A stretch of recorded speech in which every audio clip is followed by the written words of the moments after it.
Hello, everybody. Welcome along. It's episode number 501 of the Cricket Badger podcast. It seems a while since I did the 500th. Gave myself a couple of weeks off. And then we're back now in full swing with the Cricket Badger pod. And delighted to say today, as ever, I am joined by two of my fan badgers. There's Mark coming onto the screen. There is Phil, although he's half off the screen. Send to yourself, man. And he's just leaning across on his fist. We're going to talk about all things West Indies against England. 2 test matches down, 2 drawn test matches, 2 fairly docile tracks that we've seen so far. As we're seeing elsewhere in the world, we'll talk a bit about pitches as we go through tonight, and all to play for when they get to Grenada on Thursday. And Mark, seeing as you're the only one that's still with me, as Phil has dropped off, have you seen the series so far? Would you say that 0-0 after 2 is about right?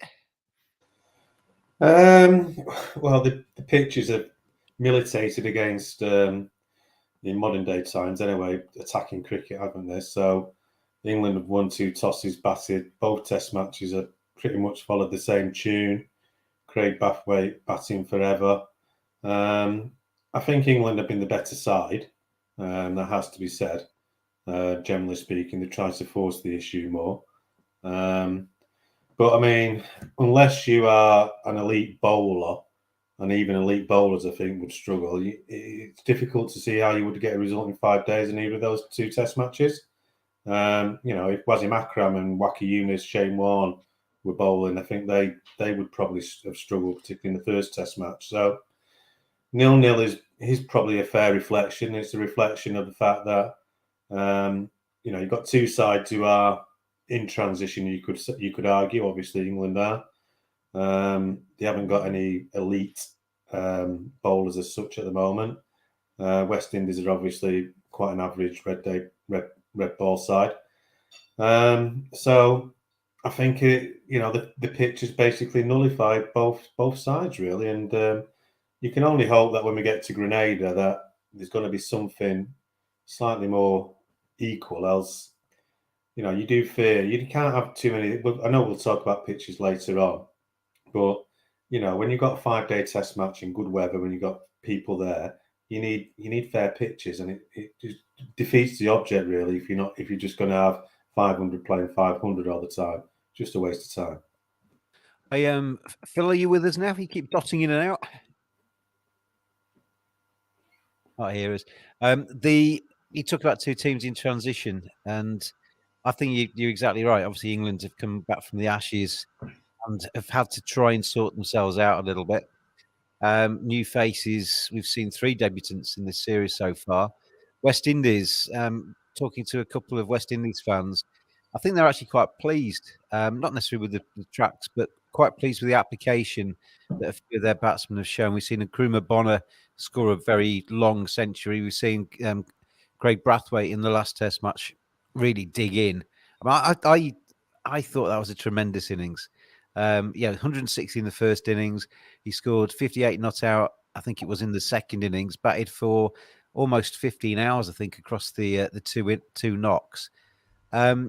It's actually good to see. It's almost a lesson to some of the English batsmen. Good to see a batsman actually show what it's like to drop anchor and sell your wicket dear, isn't it? Yeah, I mean, I can't remember how long he was. He must have been on the field for a good 23, 24 hours with all his batting and all England's batting as well. So, he's an improving player, Braithwaite, isn't he? He's only averaging kind of mid-30s and what have you, but he's been improving over the last couple of years or so, and he's never played. Strangely enough, he's never ever played a T20 game in his life, and he hasn't played a 50-over game since 2018.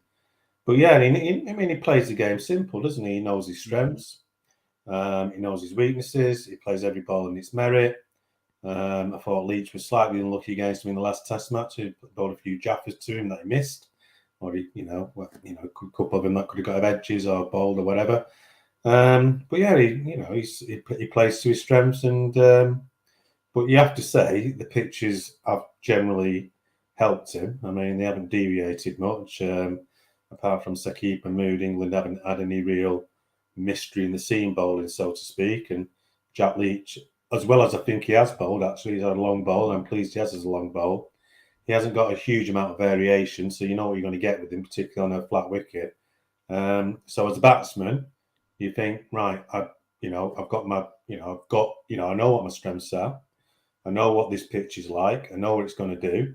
I know that I'm not facing, real mystery spin or real express pace or people who can, apart from Saqib, who can reverse it or whatever. I know it's not reversing anyway. So I know I can play the percentages, and that's what Braithwaite does, and he does it well. And in these 2 test matches, it's worked very well for him. So, yeah, fair play to him. And generally speaking, I mean, fair play to the West Indies because, a lot of their top players, they're in 2020. They obviously, for financial reason, prioritise that. So they have a very distinctive white ball, red ball split in their cricket. And even down to the bowlers. I don't think the young lad, Seal, has played any 2020 or white ball for them. So, he's not. I don't know if he's played T20 for them, but he's made his name in the Caribbean Premier League. He's actually quite interesting because he's a terrific. He's 20 years old, and he's made his name in the CPL. He's played a couple of overseas T20s as well, and come into Test cricket off the back of that. I think he's only played a handful of first-class games before he played his first Test match. But he looks a really good bowler. Philly, are you with us now? Yeah, just about. Yeah. I'll direct the next question at you then to bring you in.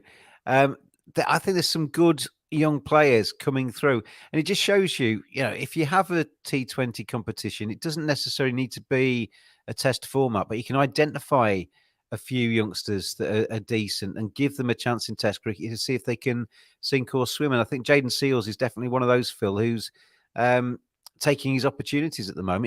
He looks a real find. Yeah, there's a few of them that have looked pretty decent. I think we get caught up in the difference between red and white ball. Then it's the same sport. It's the same game, bat versus ball. So there isn't much. No, of course you'll get specialists in both, but I don't think being good at one precludes you from being good at the other. And certainly the West Indies are evidence of that trend being a fair assessment. So I think you look through their team, there's quite a lot of overlap all the way through it, and they're equipping themselves really well. It's nice to see young players come through, even in England. I know that ball down to not going out there, but it's actually quite refreshing to see a few of the youngsters. See Fisher, I'd never heard of Fisher, not really heard of Fisher before. It was nice to see him. And Mahmood we've been wanting to see for a while as well. So it's good to see youngsters come through. And I'm sure the West Indies are as delighted with their youngsters as hopefully we will be in a few series time when we're reaping the benefits of blooding them now. We had, well, as just mentioned, we had 3 debutants across the series. Get your messages in, by the way, on the whatever platform you're watching on, Facebook, YouTube, or Twitter. You can message on that feed, and it'll pop up on the screen in front of me. Andrew has been in touch. Andrew NUFC. He says, "Good evening, everybody." Good evening, Andrew. Really pleased with Fisher and Mahmood. Played in the second test. I think Parkinson should be given a chance in the third test. He says he's a Yorkshire fan. Good lad. I thought it's funny actually because Phil says there that a few people said it to me. I don't know anything about Matthew Fisher, and I tell you what, that actually rammed home to me how few people actually paid too much attention to the county game, and only really see these guys when they come into the England side. Saqib's obviously played in one day white ball. So people will have seen a little bit of him before. But Matthew Fisher's been around for quite some time, in and out of the Yorkshire side with injury. But it was really nice. I mean, I'll tell you before we go into the actual performances, Mark, one of the things I really like with how England cover the games now is that we see the capping ceremonies.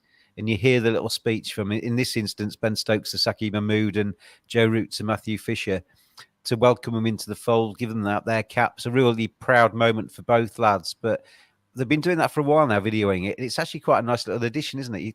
To get inside that huddle and see what they're saying. Yeah, particularly for young players Fisher's had a lot of injury worries. As you say, he's been highly touted for a long time, and it just gives him a. If any senior manager in any organisation comes up and says, "Well done, here's your cap, here's one thing or another." I mean, I do it to some of my staff sometimes. It makes them feel good. It makes them feel part of a team. It gives them a feeling of, I want to play for these guys. And I think do that. I think it's nice that it happens, and and it's a good way, especially when you're away from home and what have you. It's a good way of integrating them into the side, and it's just simple gestures. Quite often are the best gestures to get people on side. So it's nice that former players, current players, now give them the caps. I mean, we've seen it in the past with Mike Nasser Hussein's given them out, Michael Everton's given them out, Ian Botham has in the past, current players here. So it's nice, and it gives them a confidence boost going into the test, because they feel, I'm part of it. I'm an England player. I deserve to be here. My fellow senior pros are acknowledging me. And, for any young person in any profession, giving people confidence quite often is the most important factor in producing performance. It's making people feel like they belong, isn't it? And feel that, if they're in that huddle.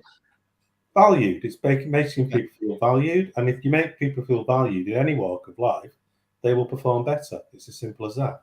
And we really love you on here, Mark, and you're very welcome on today.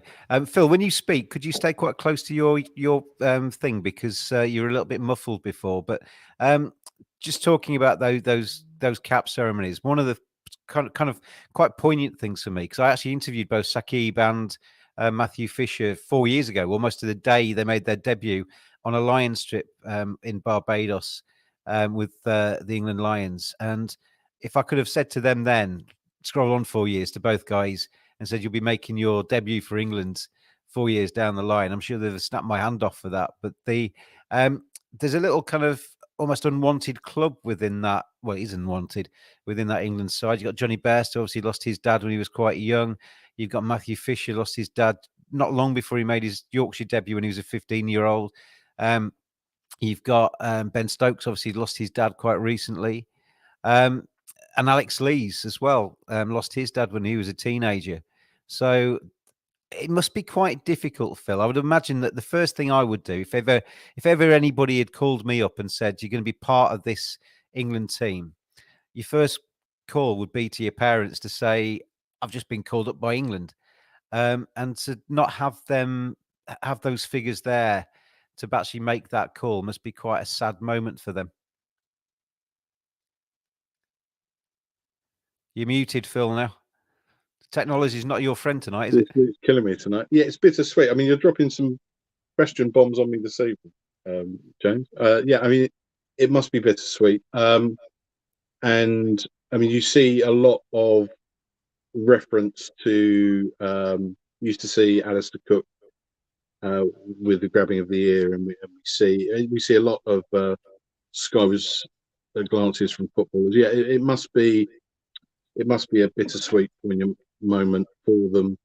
I don't think it would make it any less enjoyable. I just think it will add a level of poignance to what they're doing. And there was a moment when Matthew Fisher took his first Test wicket, and he ran towards the team, kind of pointing his finger like that, and then he looked up to the sky and pointed up to the heavens, just fleetingly, and then back down again. And that was like, that's for you, Dad, kind of stuff. And you get a few of those moments these days. Ben Stokes with his strange little hand signal to his dad, and Johnny Bairstow, often when he gets his century, he kind of raises his bat to the sky as well, doesn't he? Yeah, I think we're just a more, or I say we're, it's not really my generation. I forget how old I am now, James. It's just a more demonstrative generation. They feel the need to, or we feel the need to make a point. Often, I think it just it's in every sport. We watch the athletes when they're being introduced to the world indoor athletics at the moment. They're gesturing before races. They're gesturing on podiums. It's I think we acknowledge, or athletes acknowledge now that they've got an opportunity to make a point, and a good few of them are expressing that point in a very poignant way to their deceased relatives. It is. I mean, it is basically a very nice thing. I think there's gestures can be overdone. I mean, I heard going back to the point that Mark made earlier, which was entirely fair on the caps, but I heard Stephen Finn refer to the caps as baggy blues, and I'm not sure about that. And you can go too far. Watching that documentary, Nathan Lyon choked to tears because his mate. I mean, I suppose on one level it's nice, but and I'm English and conscious that I'm emotionally stunted. But that's all a bit much for me, I have to say. Yeah, they're England caps, not baggy blues. Just one last point, Phil, before I leave you for a second and go back to Mark. Your Essex man, Dan Lawrence. I've been really impressed with him in this series. I was crying out for him to get an Ashes test. I understand through the grapevine that maybe he wasn't pulling his weight, working hard enough or whatever behind the scenes on the Ashes trip, and maybe didn't get a reward because of that. I don't know, but he got good history in Australia, so it seemed a crying shame that he wasn't tried when England were really struggling for runs. But he's obviously either booked his ideas up or he's now flavour of the month, coming in at number 4 and really taking his opportunities. And his stats could look even better if he hadn't actually kind of almost died for the cause trying to get quick runs on a couple of occasions. He would be averaging a very healthy amount on this trip. You must be quite pleased to see him going well. Yeah, absolutely delighted. And not just with the bat. He's been entertaining with the ball as well. Who's taught him that action at Essex? Yeah, I thought Mark had come down and taught him that one, because it's he's all over the place. You feel like he's busting out a few moves on the way to the pitch. I'll tell you what that'd be good for. That'd be good for the next cricket computer game when someone's got to try and mimic his run. They won't know what to do themselves. He's as I've described him before as a fighter, and I think his attitude, I quite like his attitude. I'd be surprised if a lack of attitude or application was the issue in Australia, because things were so desperate there that it's hard to imagine. It's hard to believe that would be the reason for not changing up. Well, you nearly got a game filled, didn't you? You nearly got a game. So I left the phone on. Once they were trying Mark, I knew I was in the game. Going back to the debutants in the series, Alex Lees. I love Lees. I knew him when he was at Yorkshire. I'm dying for him to do well. He looks quite well organised. He's tall. He plays straight, but he got done over by Kemar Roach in the first Test match. And he seems to, Mark, have put a couple of shots away from when I've seen him. I think he's tried to play within himself with the step up to try and get a decent start. And I saw a lot of criticism of him in the first innings anyway, that he wasn't playing quickly enough. He kind of sacrificed his wicket effectively in the second innings, going for quick runs because England were trying to set up that declaration. But for me, he's still a work in progress. I'd like to see him given more time. But the other two, Saqib Mahmood and Matty Fisher, I think, particularly Saqib, but Matthew, I don't think has done himself any harm at all, came in and bowled really good, disciplined lines, never gave up. And you've got a little bit of steel in both of those, I think, and in terms of their desire to try and do well on debut and it coming off. So I think overall, the debutants have been okay. Yeah, I think all three of them have, I think, as you say, Lees as an opening batsman needs more time. I think the other two are obviously slightly more. I know we've got issues with the opening batsmen, but because of Broad and Anderson not being there, they've been in the bowlers have been in the spotlight slightly more, particularly on the pitches and whether we can get 20 wickets. I thought both of them equipped themselves reasonably well. I think Mahmood's debut has been overdue. He's had a few injury concerns over his career, but he's another one that should have played in the Ashes as well, isn't he? Yeah, I mean, for the last 18 months or so, he's been fit. And we talked about Seals getting a go after a few first-class games in 2020. We've identified Mahmood through the age group, so they could have easily played him earlier. So I think Seals is 5 years younger than Saqib as well. Saqib had a lot of injuries when he was 20, 21, so he was out of the game for a bit. But yeah, they procrastinated a little bit with Mahmood in red ball, and he should have been playing in Australia, as we said last summer when the tour was announced. And actually, on that pitch, to get 4 wickets as he did, and particularly in the second innings, that spell in the second innings showed some of his skills quite well. I mean, I think with Mahmood, he will take the pitch out of the equation a lot of the time. I think it was very difficult on that pitch for any bowler to take the pitch out of the equation, but he did it more than the other bowlers in the England side and actually in the match, and he looked the best bowler on view. I think for Matthew Fisher, he bowls at a reasonable pace. He can bowl 140k, Matthew Fisher, if he needs to. He's more of a traditional English style medium fast bowler, I think. But I personally, I think he's a better bet than someone like Overton. I think he has more skills than Overton. I think he does more with the ball than Overton, and he's quicker than Overton. I was pleased, Mark, to see how he got on that track, because I was a little bit concerned for Matthew that might not play to his strengths and therefore he might be hamstrung a little bit. I thought Saqib would be okay, but I wondered on his because it was his debut because Saqib's been around the England side before, but I think Matthew really did equip himself nicely. Actually, I think his reputation's been enhanced. In the first innings, he did really well. I mean, in the second innings, he only got 2 overs, and I think it was significant that Root turned to Mahmood quite early and gave him more overs than the other seamers on that wicket, because, as I say, Mahmood's more likely to take the wicket out of the equation. But I think Fisher showed a lot of promise. He has shown promise throughout his career. I've seen him a couple of times, but most of the time he's been in the physio's hut. It's funny because him and Saqib have got very, very similar first-class stats, haven't they? Two very different bowlers. But two different bowlers, and they bowl in different places. Remember, Saqib bowls at Old Trafford on a very abrasive, mostly very good wickets. Fisher has played more at Headingley, which is also a good wicket, but I think that they have got very similar stats, but I don't think we should concentrate too much on the stats in first-class cricket. I think Matthew Fisher would probably actually be better as a home bowler. I think in English conditions. Yeah, that's what I say. He's more of a traditional, but I think he's got the potential to learn and develop because he's got enough pace. He's not express pace. Neither of them are express pace. I mean, Mood actually can bowl quicker than he showed in that Test match there, but I think both of them showed enough to be persevered with, and I'm hoping now that England actually will make a choice on Mahmood because they've messing in the one-day side. They've messed him about. Is he an opening bowler, a death bowler, this bowler? I actually think for Mahmood, it will be better for him to concentrate on one format for a while, and I hope they keep him in the red ball format and don't ask him to play across all formats because I think he needs that. He can be a white ball bowler, and he is. But I think at the moment, this particular moment, what I've seen of him over the years is actually, regardless of his reputation, he's a better red ball bowler. So England need to utilise that to their advantage and don't overstretch him because he has injury concerns. Concentrate on the red ball, rest him when you can, and just protect him because he will be an asset overseas.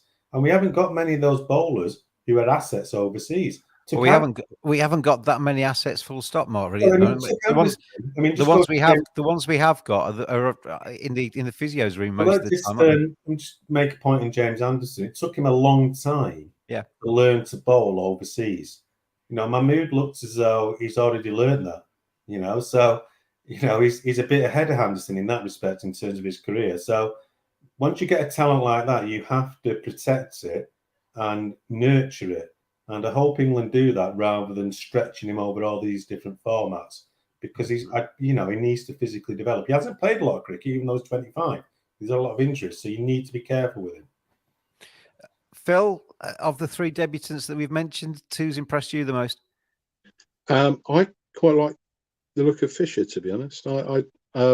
He's got a lovely bowling action, hasn't he? He does. There was good bounce and carry even on a pitch that was even slower than me, and it was. That's not true, Phil. It was. I think my concern about Mahmood is it took ages to get to him in the first innings. I think everyone got a bowl before he came on like 4th change or something, as I recall, in the first innings, and I definitely got the impression that Root was conscious of him reversing it, and that was definitely the plan to use him later in the innings or when the conditions suited. And he did. I mean, he got it to go. That nearly worked as well. Him and Stokes for about 10 overs really did start to get it to kind of taper back into the batsman, didn't they? Yeah. It was. I mean, it was. I think this test is really. I know people are complaining about the pitches, but it's really useful learning for youngsters who've got to come in and learn quickly how to. I mean, one of the problems I found with Leach's bowling is the lack of variation, the lack of adjustment. I think Leach bowled really well, but what he seemed to bowl like a young bowler to me.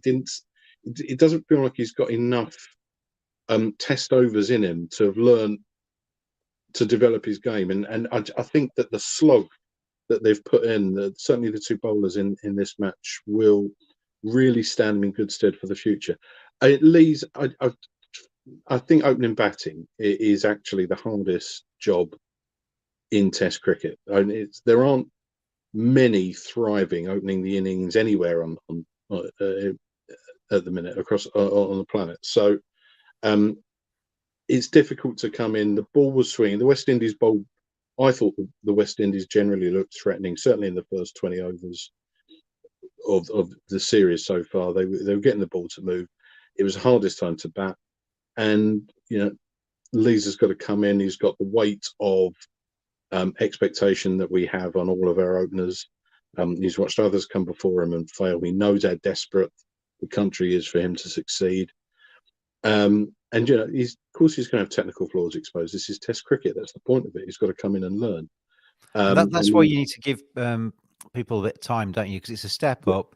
They're going to get examined. There's 20 more cameras in the ground than usual, dissecting everything you're doing, and you've got to give people the chance to actually adapt to that, haven't you? Yeah, you have. I mean, look, we look at Crawley, who's been written off countless times.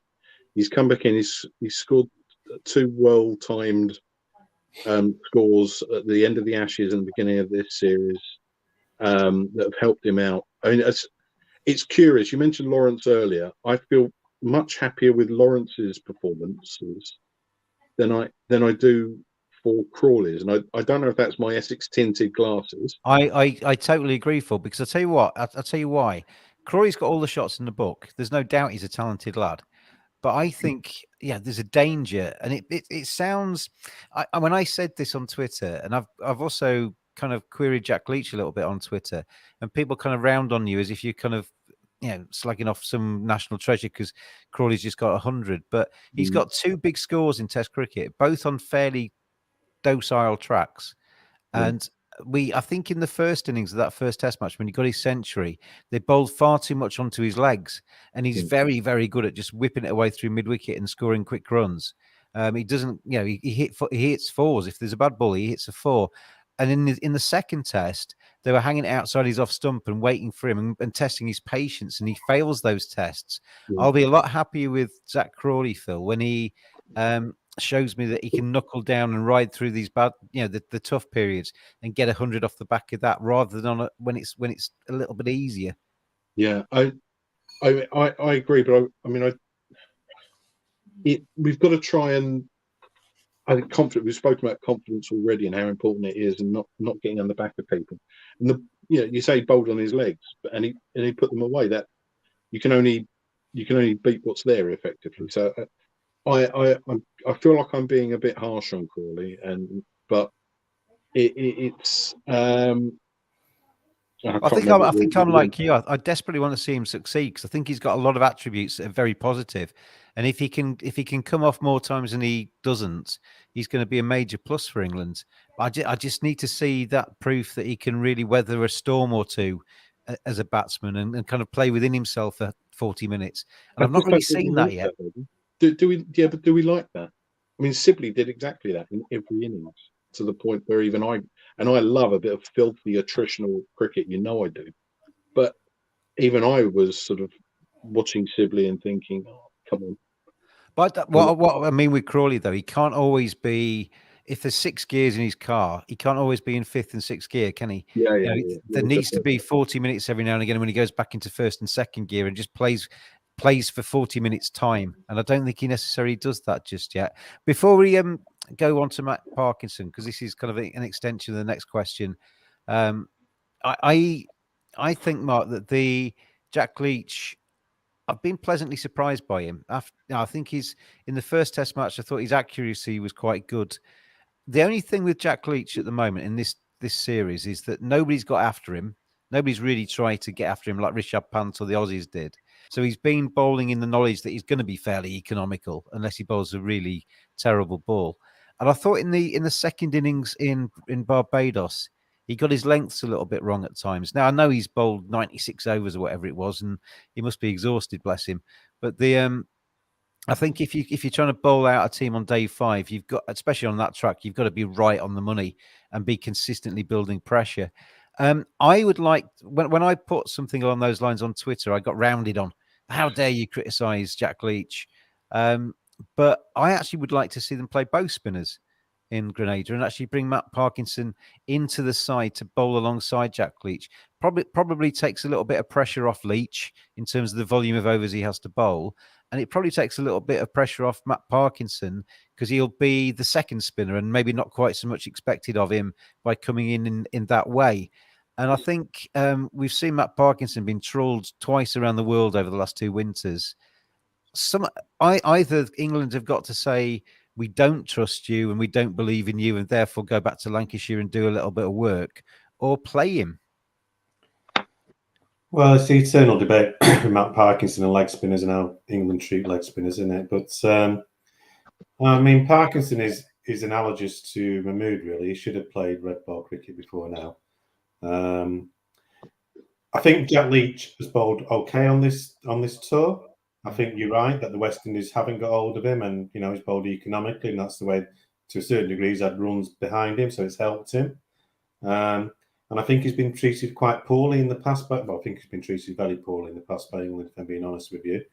But if I'm not just putting my Lancashire hat on here, but if I'm being my cricket hat on here, I think Matt Parkinson will be a better Test match bowler than him.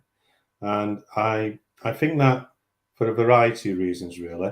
I think, firstly, if you get a very good wrist spinner in Test match cricket, historically you've got a much better chance of winning the game. If you can get, you can move it both ways, can't you? You've got that element of mystery to a degree. Yeah, I mean, but also people say about leg spinners, they give away too many runs. They're expensive. If you look at Matt Parkinson's figures in red ball cricket, and really Lancashire have been guilty as well of not playing him up to the last 2 seasons, and it's been tearing my hair out. 2 seasons. He only played 5 bloody first-class games. But if you actually look at his figures, and I've watched him bowl a lot on flat wickets, turning wickets, all different types of things. His run average is 2.66 per over. That's what he goes for, generally speaking, over his career, which it's a good ratio in county cricket for a spinner on wickets that aren't particularly spin friendly. And the only time I've seen him get collared in county cricket was in the game at Taunton in September in the second innings when we made him follow on, and Lammerby went after him and collared him, but he eventually got him out. But that's the only time I've seen him get collared in the last 18 months.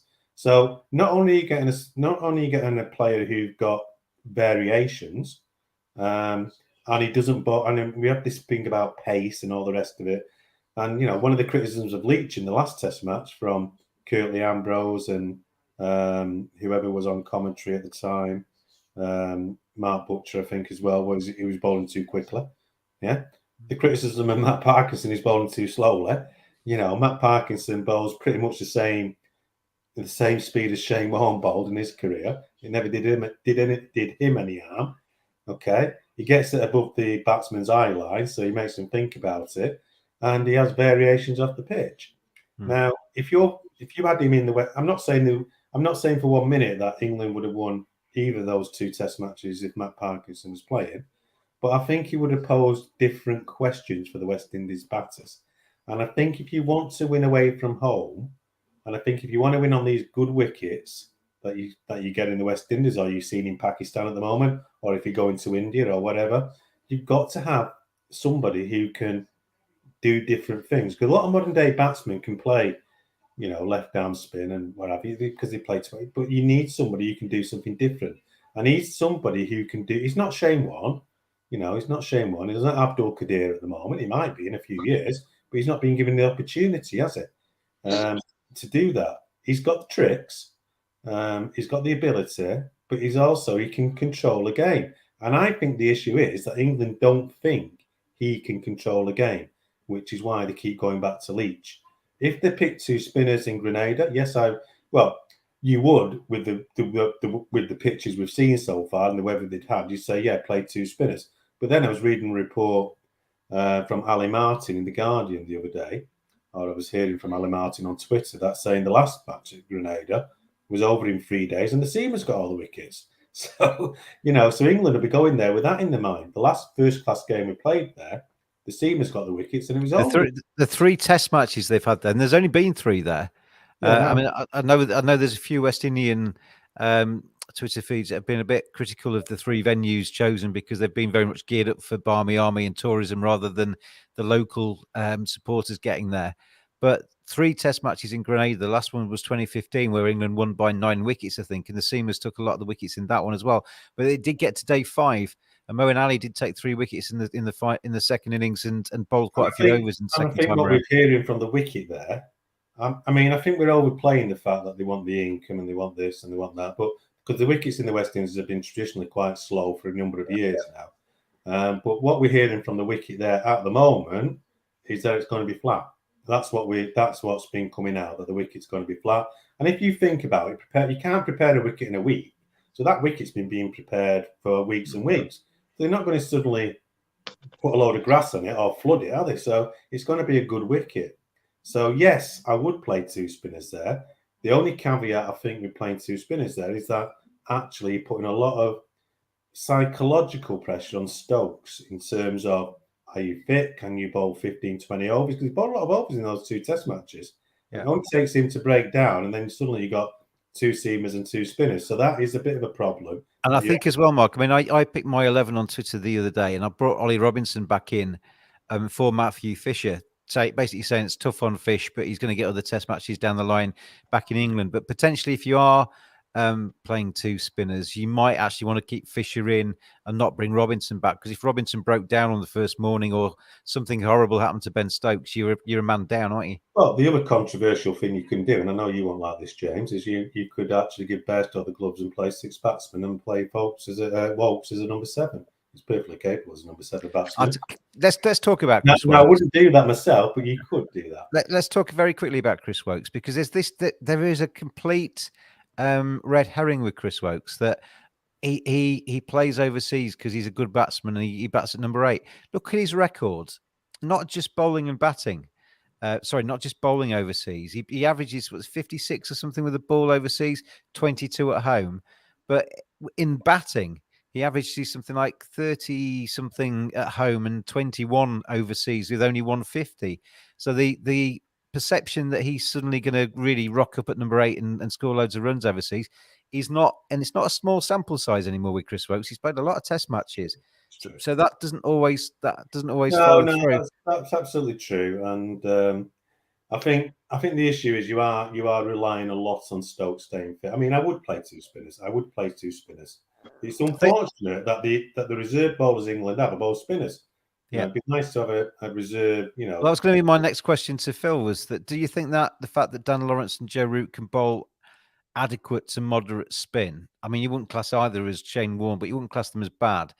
That kind of almost gives England a bit of a get out of jail card, doesn't it? Because if they need spinners, they got Joe and they got Dan to bowl 6 or 7 overs in an innings and keep things going. But they're not front line, are they? Matt Parkinson comes in.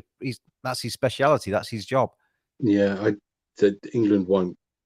There's no way they're going to play 2 spinners. What they would, it's just inconceivable, because they clearly rate certainly Root's bowling very high. It took forever to get Lawrence on.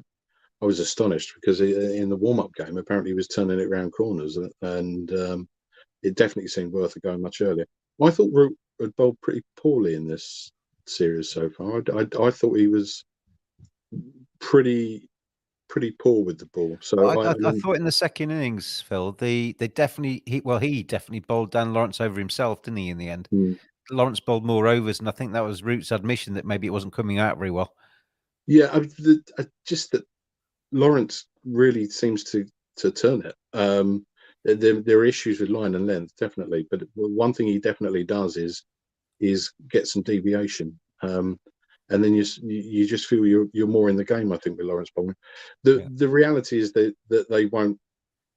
They would be. I mean, they've been pretty reckless with their bowlers already, insofar as bowling would, it seems, with a clear injury anyway. Stokes has been almost heroic in the number of overs he's had to bowl. And you look at his body creaking, you can feel every ache and pain because he can't why is it, Phil? Why is it that bowlers can only seem to bowl a certain number of overs these days? I was reading, I mean,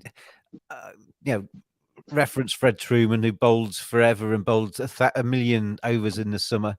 I was reading about Kapil Dev the other day. Somebody tweeted about Kapil Dev as one of his heroic performances where he bowled through 2 sessions unchanged and took a 9 for us, I think, in that Test match. There are bowlers of recent times who never seem to go down with too many injuries and bowled far more overs than these guys do. Why are we suddenly fragile? But I think they were bowling on better bowling pitches, weren't they? Uncovered pitches. So I don't think you needed. I think if you're Fred Truman, yes, obviously. I mean, I never saw him bowl live, so but I did, but it was for Courage Old England team when he had a big belly and was getting on a bit. Yeah, I presume it still came out fairly quickly. His action was still there, but only off about 3 paces. Yeah, I just think that now pitches are so good. It's such a batsman's game that it now requires maximum effort. No, it's like running a car at maximum revs. You can do it for so long, but if you run it at 100% over 2, 3, 4, 5 hours, the engine will eventually blow. And I just think that, personally, my view is that now it's such a batsman's game that there's no respite for bowlers. There's nowhere to hide. They have to be functioning at 100%. I'm not sure I agree with you. I really am not. I think, I mean, I was looking at the amount of draws in Test cricket the other day. West Indies had 10 on the bounce in the 1970s on dull, lifeless tracks where they'd have had to try their hardest to get wickets. England's 7, I think, and India 9 consecutive draws were back in sort of 50s and 70s as well. And I think in those periods where runs were scored slower, and it was a far more of a nutritional game. I mean, Kapil Dev would not have run in second gear for those 2 sessions. You would have given it everything. What do you think, Mark? Well, I think you're right, and I think the pitches actually were better in the 70s and 80s to a certain degree, and batsmen had better technique. They bat longer. They wanted to bat longer rather than batting shorter as batsmen do today. If you look at the Great West Indian sides of the 70s and 80s, quite a lot of those games against England went into day 5. They didn't finish after day 3 or 2.5 days. Some of them did occasionally, particularly that one at Headingley when England won over 2 days, when that kind of weird game in the early 2000s. But so Mark, why are they made of fiberglass these days?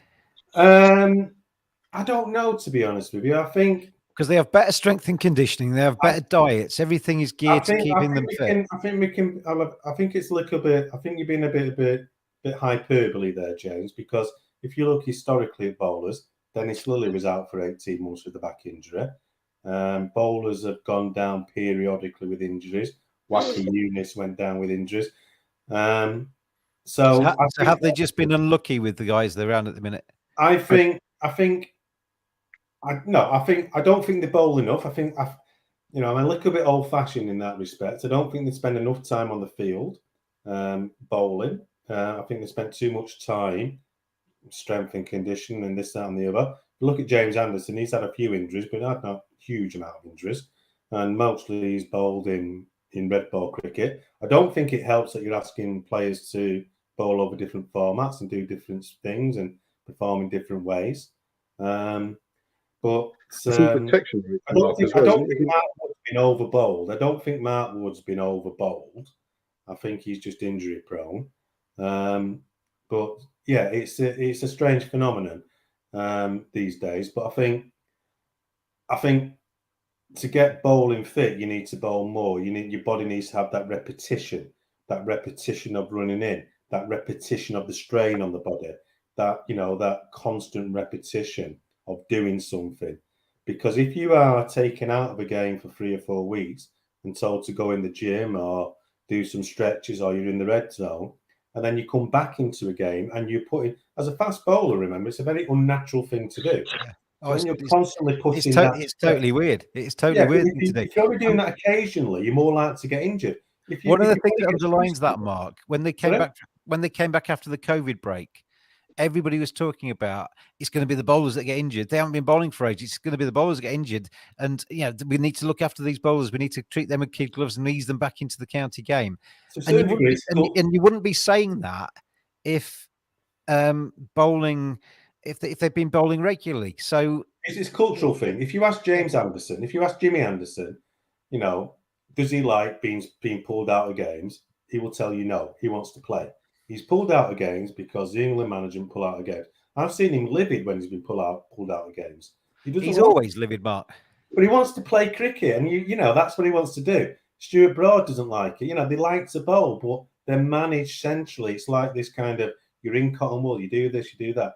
And to a certain degree, if you look historically, I know England are not doing particularly well at the moment in red ball cricket, but when central contacts came in, and when 4-day cricket was at its peak, England got to number 1 in the world. We had a good 4-day game. People were being managed properly, and we thought that was the way forward. Suddenly that was the way forward. We found a formula. It's all gone into reverse for whatever reason in the last 5 or 6 years, 7 years or so. But at that time, we thought we found a good formula. We managed the bowlers. We give them central contracts. They play in good wickets, play test matches. But that's all broken down now. So we're all in a bit of a, when do we play a bowler? When do we not? And it's all become a little bit confusing in that respect. So I think the answer is that bowlers need to bowl more. I don't like the idea that they bowl in a county game, have 2 weeks off. I don't think that's very good for a bowler. They need to bowl and not get injured, obviously, but the body needs to get used to that repetition of doing it. Ollie Robinson's a good example of that, isn't he? Because when he was playing for Sussex on a regular basis, he was bowling long spells, taking loads of wickets, gets into the England setup, gets time off, and all of a sudden, everybody's saying that he's not fit anymore. So, I don't understand what the issue with Robinson is. I don't, because he was bowling long spells for Essex, and they're saying the intensity higher at England. But I don't believe that. He's bowling exactly the same for England as he bowled for Essex. He's not bowling any different. I think as well, you get these little buzzwords and fads in sport. And in cricket, and where you basically, at the moment, you use this phrase on Twitter, on WhatsApp the other day, but everybody's talking about the ceiling for some players at the moment, because that's kind of like a common phrase. And you also get when a person on Sky or something says he's this or he's that, that suddenly becomes fact, whether they're right or wrong. And at the moment, everybody's criticising Ollie Robinson. I saw him the other day. If he's fat, then I'm a Dutchman, because I don't know whether he needs to work a bit harder or whatever. I don't know, because I don't know what anyone can have a back spasm. You get back spasm as a bowler. When I play cricket, I've got back spasm occasionally. We got back spasm. That's it. Yeah. But this nonsense that he's all of a sudden he's almost unselectable because he's not ridiculous. My information on Ollie Robinson is he's got a bad tour report from Australia for whatever reason. Okay, and my information was that if Silverwood was in charge with the other guy that's gone Giles, they want to pick Robinson for this tour. Whatever reason that is, I don't know, and I don't know if that's true. But that's the information that I was told. So whether there's an attitude problem with him there, whether he's not working hard enough, whether when he's getting injured he's not doing what he needs to do to get fit, I don't know. I have no idea if it's true or not true. All I know that he was bowling loads of overs for Sussex. I saw him on the when we were in COVID on the county streams, bowl like 17 overs on the bounce against Lancashire. Yeah, he didn't have any problems then. So I don't know what's going on with him. I don't know if he's been managed right. England don't have a great record of managing difficult individuals. Not difficult individuals who've got individuality. They don't have a great record of managing that. So I don't know if he's got anything to do with that. He's his own person. Let's move on from Ollie Robinson. I've got 2 more questions. I'm just conscious of time. The first question is Joe Root's captaincy. I actually thought, I know, Mark, you've got stern thoughts on this and you think he should be flogged and sent to Siberia. But I thought in the second test match, I don't think I'd have done anything differently, even with hindsight, to what he did in that test match in terms of tactics. Even the declaration. Well, you can't afford. Yeah, absolutely. I didn't. I thought they needed those runs, and I thought they needed to bat till lunchtime because it's the second game of a 3-match series against a West Indies side that have got a few hitters in that lineup. And if they'd gone 1-0 down, he would have been absolutely slaughtered for it. But they've already said this is. I mean, they've effectively said this is a side to gain experience. That they're going to be. They've left their 2 best bowlers at home to see what goes on. With the replacements, and a team that wasn't prepared to chase down 280 and much longer. They wanted to set something akin to that. I think they were going to chase it down in the first test match. They just because what the West Indies tactics in those chases is they bat the first 10 overs out to get rid of the new ball, and they bat normally in the bat fairly slow. And then we saw in the first test match they started the opener, Brathwaite's partner, I can't remember his name, got out trying to hit over the top. Brathwaite got out trying to hit an attacking shot. All of a sudden, they'd lost 2 wickets. And then they played back. They went back within the shell again because the chase was off. Because in that first test, we saw anybody that tried to put their foot down got out. And then they realised, and they decided that they didn't want to lose that first test match. And I thought they were doing exactly the same thing in the second test match. They started off within themselves and then realised, I think they made a judgment that they weren't going to get there. But if Root had declared, say, 220 ahead and left them 70 overs and they'd knocked them off, England 1-0 down going to Grenada, the papers would be full about how rubbish his captaincy was and how bad this England side are. You can't have it both ways. No, I think you're right in terms of Root's captaincy. I mean, I don't think he could have declared any earlier. What I don't like on this tour is all the spin, all the kind of innuendo and spin. Collingwood today saying, well, we've had we've come so far from Australia, and I'd really, I don't know if I want the role, but I'd really be interested in what roles are coming out, and and all this spin about the bowlers. The bowlers have done. We're playing the West. They haven't won the series yet. They're playing the West Indies. Nothing. I don't think.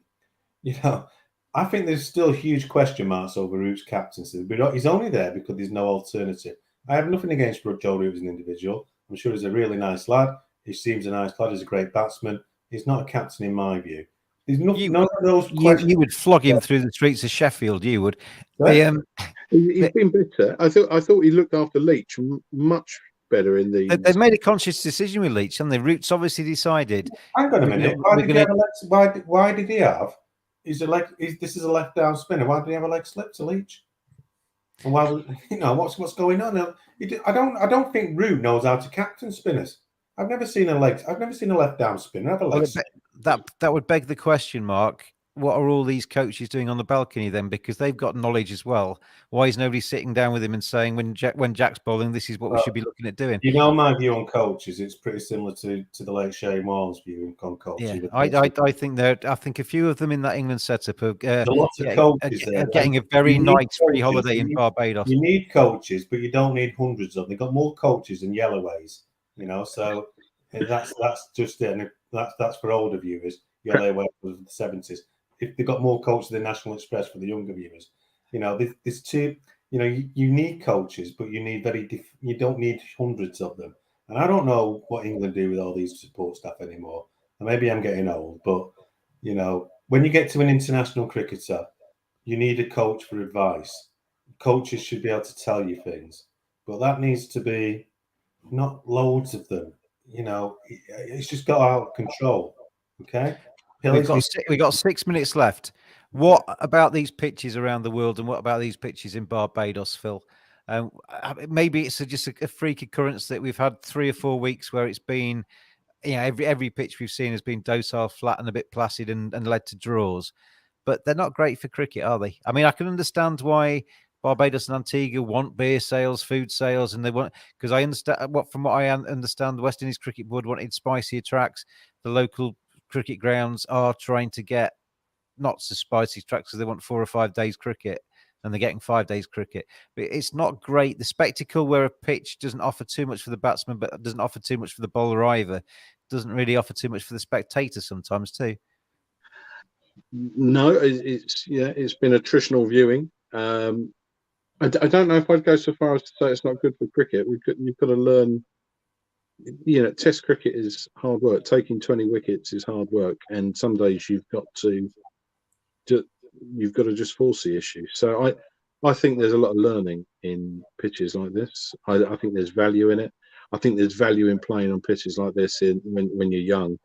I think, to be honest, I think Broad and Anderson might be looking at this and thinking, not necessarily a bad series to miss, because there's some graft required for these pitches. I don't think that Broad and Anderson being there would have seen just rolled anybody.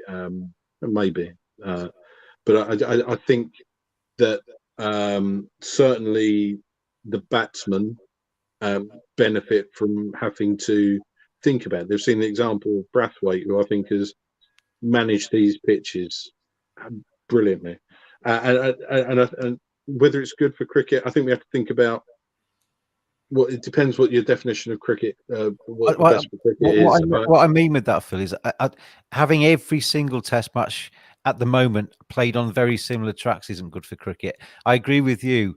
A little bit of variety. I've got nothing against each nation playing to its strengths, but you don't want every single pitch to be exactly the same and to lead to this kind of cricket, do we?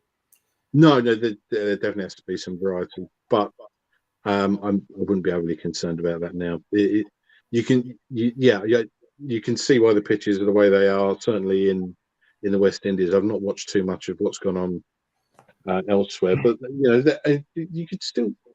It's still been some pretty good finishes. It's still been the last sessions, or perhaps the penultimate sessions in the West Indies. The Aussies and Pakistan had a great last session on a track that was awful. That was fantastic game. Good cricket, particularly some of that batting from Pant and Babar Azam, was it? Yeah, they're both. It was. Yeah, it brought. To be honest, it brought the best and the worst out of Pakistan. It set their first innings into context. I must admit, when I turned up to commentate on day 5 in Leeds, not Barbados, unfortunately, it was. I wasn't particularly thinking, "Oh, this might be hard work today," but I actually really enjoyed that 5th day. What about you, Mark, in terms of the pitches at the moment? I'm a mixed bag in terms of the pitches. I think if we talk about different pitches across the world, I think India would become ridiculous. I'm not sure India are interested in playing Test cricket beyond 2 days now, because the pitches turn so much that most games are over in 3 days. They played one game against England on a good pitch, which England won 16 months ago. There's 2 distinct bad pitches for me in world cricket. There's the ones that you have 18 wickets on day 1 and it's turning square, and there's the ones where you have like the first test match between Pakistan and Australia, when there was something like 1,400 runs. There were about 1,400 runs and about 14 wickets fell in that test match. These days, I mean, for Test cricket to survive, we need good pitches which offer something to both bat and ball. We're not living in the 1970s anymore, where people had less distractions and you could watch BBC One, and I'd watch 5 days uninterrupted like I watched the Barbados game. I'm a cricket freak in that respect. But, we have to contextualise where the game is at the moment. And if we want crowds there, if we want people to retain interest, if we don't want Test cricket just become some weird satellite TV fodder on Eurosport in 20 years or whatever, we can't have pitches like we've had in the West Indies. I think India have to get their pitches better if Test cricket there is going to be a spectacle where there's an even game. I think England have to get their pitches better. Absolutely, this isn't a countrywide. This is an international thing, isn't it? It's an international thing, and I would suggest that this should be, rather than there needs to be some international standards and. Not international groundsmen, because that's too difficult to coordinate. But there needs to be more coordination between the boards to get wickets where there's an equilibrium. Because you come over to England, you play with a juice ball. I don't know why we play with juice ball. We play with juice ball because we win. But that's, then we play on seaming wickets. They become more seamer friendly over the last 5 years. We go to India, we play on raging turners. Then we go to the West Indies where it's slightly different. We play on flat tracks. I think actually the Pakistan series has been quite interesting in some respects. The first test was a complete road. The second test, Australia's seam bowlers bowled them out in the first innings and then made a few mistakes in the second innings. And this test match, what I've been watching today, some good reverse swing and some even bounce. It could be a result of this test match. So I'm slightly less critical of Pakistan because first series over there. But there needs to be something where we can take away. There's too much of a home advantage. It needs to be an equilibrium if you're going to get people interested in the game. And that's if we don't want people drifting off just watching 2020 or the 100 or whatever. To retain the interest in the first class grade, there has to be good pitches where there's an equilibrium. I think one of the things I think as well, if you're going to have the ICC need to have more teeth. There's no doubt about that. But if you're going to have standards of pitches, you've got to try and work out what those standards are going to be, because what might be a good pitch for you might be a bad pitch for Phil, might be a mediocre pitch for me. And I think the thing with India as well, they would turn around and say, well, who are you to tell us what sort of Test match cricket we're going to play? We're our own country. Can I just finish your sentence, Mark? Who are you to tell us how to prepare pitches in India? Because we're our own country and this is how we want to play Test cricket. So there is a danger that making a kind of carte blanche international rule is not possible. No, I don't want to make a carte blanche international rule. I don't want a homogenisation of pitches, because cricket is a game of environments. Cricket, more than any other sport, is based on environment. That's why Chris Wokes has a record of 55 away from home and 22 at home. It's based on environment. Yeah. Now we understand that, and we understand that kind of ecosystem needs to be kept there. Yeah, that ecosystem of environments needs to be kept there because it needs to be a challenge when you go away from home. But you don't want that ecosystem dramatically overturned where it's turned in favour of the individuals who own that ecosystem so much that the other people coming into it have no opportunity. And that's what it's becoming slightly over the last 15, 20 years or so. And that's the problem. Remember, when England went to India, England won in India. They won in India recently, but in the 80s and stuff, when they won in India, the picture was completely different. You need more equilibrium in what you're doing. Now, I don't want homogenisation. And it needs to be a challenge to go away as well, doesn't it? We're over the hour mark, and I don't want it to go on any further because people have other things to do as well, don't they? And they have a third test match. Talk about pitches in Test match cricket for the next 2 hours. We could talk about pitches in Test match cricket for probably the next 2 weeks, couldn't we? But one final question, gents, and I just want one word from each of you. Grenada. Well, actually 2 words in case of West Indies. Grenada, West Indies, draw or England? Phil? I think England are due one. I think that we've been reasonably close so far. That's not one word, Phil. Honestly, you two tonight. Can't shut you up. You're going to go England. Mark? I'm going to go England. You're going to go... Tell you what, that's 3 votes for England. I did a piece earlier, and I've gone for England as well. So... well, that probably means that West Indies are absolutely nailed on then, doesn't it, to take another series? And just a final point before we finish. England have only ever won 1 series in West Indies in 54 years. If England win this time with a probably depleted transitional squad, albeit against the West Indies that maybe aren't quite as imposing as they used to be, I think it's still a fantastic achievement if they do get a test victory in Grenada and take the series. So there are good things happening in the world right now. You just want Joe Root and captain for the next 10 years, don't you? So there's nobody else for the next 10 years. They've constantly refused to call me up for England captain. Well, I've offered myself and so many times and I've given up. So. Well, I think we'll offer you to the opposition that we're going to play, as we'll get you nationalised by Australia. We are at an end. 501 episode is finished. As we're looking ahead to that Test match in Grenada, I'm get you back on after that test match has been played to review the series as well. Chaps, enjoy the rest of your bottle of wine. You've been slugging all the way through this pod, Mark. And I will see you both soon. And thank you very much indeed out there for listening. Cricket Badger Podcast over and out for today.